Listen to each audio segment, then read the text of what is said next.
Or fish చాలా పొడవుగా చూడడానికి ఎంతో అందంగా కనిపించే ఈ చేప సముద్రపు అట్టడుగుల్లో నివసిస్తూ ఉంటుంది. సముద్రపు అడుగుల్లో ఉండే ఈ చేప అత్యంత అరుదుగా బయటకు వస్తుంది. ఈ చేప నీటి ఉపరితలం మీదకు వచ్చిందంటే చాలు సోషల్ మీడియాలో చర్చ మొదలవుతుంది. ఎందుకంటే ఈ చేప నీటిపైన కనిపిస్తే ఏదో కీడు జరుగుతుంది అన్న నమ్మకం ఉంది. అందుకే ఈ చేపను డూమ్స్డే చేప అని కూడా పిలుస్తారు. డూమ్స్డే అంటే ప్రళయ దినం అని అర్థం ఉంది. యుద్ధాలు, కరువులు, భూకంపాలు వచ్చే ముందు ఈ చేప నీటి ఉపరితలం మీదకు వస్తుందని కొన్ని ప్రాంతాల ప్రజల నమ్మకం. 2025 మే నెల నుంచి ఇప్పటి వరకు ఈ డూమ్స్డే చేప 4 సార్లు నీటి ఉపరితలం మీదకి వచ్చింది. తాజాగా తమిళనాడుకు చెందిన జాలర్లకు ఈ చేప చిక్కింది. ఇది దాదాపు 30 అడుగుల పొడవు ఉంది. దీన్ని పట్టుకోవడానికి 7 మంది కష్టపడాల్సి వచ్చింది.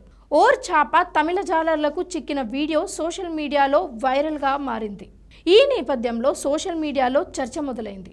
త్వరలో ఏదో విపత్తు రాబోతుందంటూ నెటిజన్లు భయపడుతున్నారు. కొద్ది రోజుల క్రితం తస్మానియాలో ఓర్ ఫిష్ కనిపించింది. సిబిల్ రాబర్ట్ సన్ అనే వ్యక్తికి తస్మానియా సముద్ర తీరంలో ఆ చేప చూశాడు. 3 మీటర్ల పొడవు ఉన్న ఈ చేపకు సంబంధించిన ఫోటోలు, వీడియోలు సోషల్ మీడియాలో వైరల్ అవుతున్నాయి. అప్పుడు కూడా పెద్ద చర్చ జరిగింది. న్యూజిలాండ్ సముద్ర తీరంలో అయితే ఏకంగా 2 చేపలు ఒడ్డుకు కొట్టుకొచ్చాయి. ఆ 2 చనిపోయి ఉన్నాయి. వాటిలో ఒకటి తల లేకుండా ఉంది. వాటిని చూసిన జనం ఏదో విపత్తు రాబోతుందంటూ భయపడుతున్నారు. నిజంగానే విపత్తు రాబోతుందా? దీనిపై మీ కామెంట్స్ ఏంటో తెలియచేయండి.